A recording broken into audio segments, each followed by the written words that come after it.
देश और एक नई ऊर्जा के साथ इस महाअभियान की शुरुआत तब तक सक्षम नहीं थी जब तक कि ये जो कम्युनिकेशन है ये एकात्म रूप से ना हो। एकात्म संवाद जो अंतिम स्तंभ है हमारा, उससे 1-to-1 कम्युनिकेशन।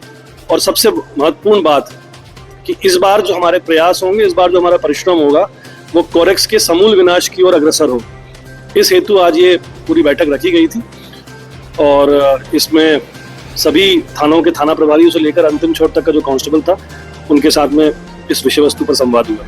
हर संभाग की पुलिस का फोकस एक नशे के मुकाबले दिखाई दे रहा, लेकिन जो दूसरे राज्यों में वहाँ से आ रही है, उसके लिए क्या आप लोग प्रयास करेंगे जिससे शासन स्तर पर हमने अवगत कराया है कि हमारे प्रदेश में जो आवागमन हो रहा है वो पड़ोसी राज्य के मार्फत हो रहा है, और चूंकि हमारे यहाँ एनडीपीएस के अंतर्गत कार्रवाइयाँ की जा रही है और पड़ोसी राज्य में वो कार्रवाइयाँ नहीं संपादित हो रही है, इसलिए इन्फ्लक्स जो यहाँ पे कोरेक्स की आवागमन में बहुत ज्यादा बढ़ चुका है।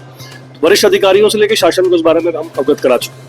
प्रहार 1.0 से 2.0 की तरह प्रहार 1.0 में हमने बहुत सारी चीजें सीखी। प्रहार 1.0 में हमने प्रयासों की अधिकतमता के ऊपर जोर दिया, पर प्रहार 2.0 में अब प्रयास के साथ साथ परिश्रम और तंत्र इन्वॉल्व होगा।